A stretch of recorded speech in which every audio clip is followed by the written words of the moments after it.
as I said yesterday, today, I'm going to try to tackle somewhat this Jussie Smollett thing. Or as Chris Rock said, Jussie Smollett, because the U was respect, and he doesn't get respect anymore from Chris Rock. That was a pretty funny way of approaching that, man. That was pretty funny. And good on Chris Rock for not, how do I put this? There's a time and a place to respect a request to not do certain jokes. But when it is an elephant in the room, as a comedian, you have to do something, because if people are waiting there holding their breath, they can't laugh. I was in this situation myself the day after the Christchurch, New Zealand shooting. I had to do a live show, and you kind of felt it in the room, and I went in kind of prepared. It's like, holy crap, how do you make this funny? And in that case, I chose not to make it funny. I chose to just basically say, we're here to take you away from your troubles, but you pop the bubble. You sort of pop the bubble of like tension and anxiety, and to move on, somebody has to do it. So Chris Rock is a consummate comic. He knows his craft. I respect him a lot, and I find him funny as hell. And it's nice to see he still got it. It's nice to see he can go there, because, I mean, his stand-up, a lot of people probably know him as, like, talking cartoon animals, but his stand-up when he was coming up, it was the cool kind of woke, in that he went there. Like, I've quoted his stuff quite a bit, like paraphrased his stuff, and people got mad at me because they didn't know the reference, even though I said I was paraphrasing Chris Rock. But, the Jussie Smollett thing. I am going to sort of look at the phenomenon around the whole thing. I am going to give you my opinion on it, because not doing that would be copping out. But the real problem with it is nobody really knows what actually happened. There was this apparent hate crime, and everybody went, oh my God, that was awful. And in fairness, there was a vocal minority that said he faked it. The problem is, every time there's a high profile thing like this, somebody says he faked it. When my friend died when she was 7 years old in the Air India flight 182 bombing, kids at school made up all these crazy stories about how she deserved it, or they actually got off the plane at the last minute. I'm not kidding. This is just what people do when horrible stuff goes down. Look at the people that Sandy Hook was faked somehow. Parkland was faked. Like, Marjorie Stoneman Douglas. So that always happens. But in this case, it appears that the people who were saying this is faked were onto something. Now, there was somewhat more reason to suspect shenanigans here. Shoot, before I forget, help support this channel, become a monthly patron, patreon.com/LeannaK. There was a great uptick at the end of last month. Greatly appreciated. Let's keep it going. I'm almost back up to the number of patrons I had before the great Patreon Sargon debacle of, was that 2018 or 2019? Anyway, back to the subject at hand. There was more reason than usual to suspect that something may not be all there. Because in 2011, Jussie Smollett was pulled over for drunk driving, and provided false information to law enforcement. He gave the police a fake name when he was pulled over, and he signed his brother's name on the court summons, the promise to appear. If you're gonna provide a fake name, your own brother? Like, that gets your brother in trouble. What, was your brother supposed to take the rap for him too? Like, your own brother? Like, make up something fun. Like, make up something completely like shenanigans. Don't drag your own brother into this mess. But this tells you a lot about his character, right? His state of mind. At that point, he was actually sentenced to a fine and 2 years of probation. Now, in this case, he actually was doing something dangerous. Drunk driving can really hurt someone. The argument this time around is that it was not a violent crime. The only person who got hurt was him. And so the very unorthodox outcome of this series of unfortunate events was appropriate and not outside the norm.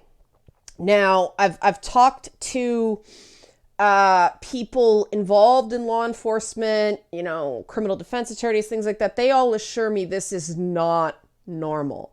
That diversion programs often require an admission of guilt. And the charges get dropped in exchange for you completing the program. Not like a weekend of community service. You actually have to, like, seriously, it's weeks, if not months of rehabilitation. The idea is just they'd rather get people help than have them just sitting in jail. Yeah, this is not any sort of diversion program anybody's heard of. This was some sort of odd sweetheart deal. And the conspiracy theories about what happened here have flown fast and furious. The ones I've heard have involved Oprah, the Obamas, Kamala Harris, and George Soros. I'm not kidding. One of these things is not like the others. George Soros. This is why I don't subscribe to this idea that what he did basically was harmless. He's unlikely to reoffend. There wasn't really much. He wasted the cops' time, and so he pays money for their time, and, nothing else was lost. I disagree, because he has the same way when a woman falsely accuses a guy of rape or sexual harassment and she is lying, she makes it harder for every other woman to come forward. Heaven forbid the guys who lie about similar things. It's hard enough for men to come forward. When that happens, like, in the George Takei thing that just went away. Yeah, remember that? Dragged his name through the mud and then the story kept changing. Every time one of these high-profile liars get caught, it makes it harder. Because people, it's odd. People would rather be heartless than be taken advantage of. There's this idea out there that you're supposed to protect yourself from dishonest people who take advantage of your good nature. I disagree that the onus is on people to constantly suspicious and trust no one. I think there's a basic amount of due diligence people should do, but we got to be able to trust each other. And this breakdown of trust, the fact that the bar is going to be so much higher for the next high-profile person that has something terrible happen to them, because it'll happen. Jussie Smollett has just made that worse. And the fact that he gave up $10,000, which I believe a friend posted for him. I hope he paid that friend back. But he gave up that $10,000 and did some community service and then went out proclaiming his innocence.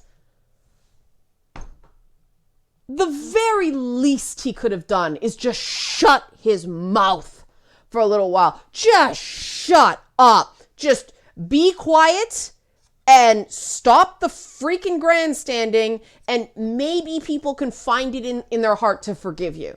Because something is not right here. People don't just give up $10,000 when they've done nothing wrong. Granted, it was $10,000 of someone else's money, but still. There's just the preponderance of evidence here just seems too odd. So what happened? I don't believe it's I don't believe it's some conspiracy. I don't believe that the Obamas or Oprah or Kamala Harris phoned in a favor. I don't believe that. I think it is a combination of they were intimidated by the high profile case and were looking for any reason not to have a crime of the century style trial. They were probably intimidated by the very good lawyer that he hired. I don't remember if it was Mark Geragos or not, but it was one of those like big name, like, oh shit, here he comes kind of lawyer. I suspect that the district attorney went, oh boy, well, our likelihood of conviction just went way down, because people hire good lawyers for a reason. There's also the possibility, and this actually is what makes the most sense to me, that they did something odd here. This to me is the Occam's razor. There were accusations while the initial investigation was going on that police mishandled evidence. They mishandled Jussie Smollett's cell phone records, stuff leaked to the media that shouldn't have leaked. That, if true, I'll say if true, follow me along this hypothetical here, that really jeopardizes the likelihood of conviction. And it's possible that Jussie Smollett's very good lawyer pointed this out and worked out a deal with the district attorney. Because when you go to trial, it's always the roll of the dice. It could very well be that a jury just wouldn't care, but they wouldn't have found that mishandling of evidence relevant, but they very well might have, because it's a criminal charge. It's reasonable doubt, not preponderance of evidence. So that is reasonable doubt. If evidence has been mishandled, then it's not just stuff getting out. It's possible some stuff got put in. That's the argument that a good lawyer would attempt to make, that this is a setup because of his profile, racist policing, just pound those stereotypes. It is Chicago. They do have problems. Chirac is there for a reason, because cops won't go to those places.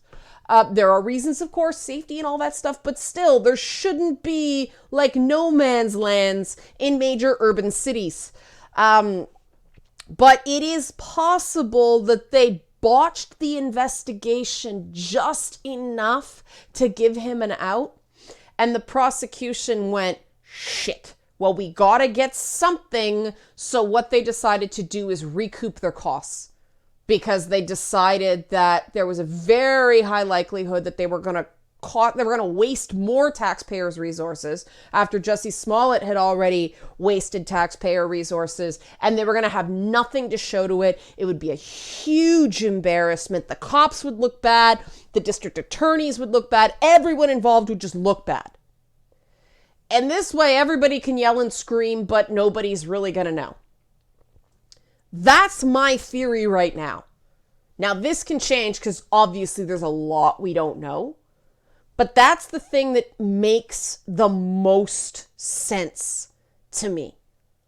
And Rahm Emanuel is just taking every opportunity to just beat the drum and make himself more popular on other stuff. The police chief has to defend his people, but it is very possible that perhaps they botched the investigation because of the high profile quality of it, because the media was circling. Some cops are human. Some of them get starstruck. Some of them, without meaning to, make a comment that they don't think is a problem at the time, but it's just enough to give a reporter something they're not supposed to get. The reporters on these crime beats are very, very, very good at what they do. I've talked to some people in law enforcement who talk about sort of the tricks that reporters use to try to get them to open up about stuff they're not supposed to say. And I'm not going to say what they are because tradecraft, right? But that's what I think happened. Like I said, I could be completely wrong. It could be corruption. It could be. I'm not saying, I just don't think the Obamas, Kamala Harris, Oprah, and George Soros have anything to gain from this. And that's one of the things when you're looking into those things. Who does the lie serve? It really doesn't serve. It doesn't serve the Obamas at all. And the Obamas don't help no one. Remember when they threw out Van Jones for saying that Democrats have to be more assholes? The Republicans win because they act like assholes. And Van Jones was a very effective environmental advocate who was in the Obama administration. He was going to do great things, and they got rid of him for saying asshole. That is not an administration that helps out their friends. It isn't. The downside of the no drama Obama thing is they threw a lot of people over the side for very, very little. And personally, I think that's why Obama was relatively ineffective, because he didn't keep his friends close. But that's a whole other subject. Kamala Harris is just going to stay out of it because she kind of wants to make people forget that she was a prosecutor that put a lot of black people in jail. You don't want to call attention to that. You want to talk about other policies.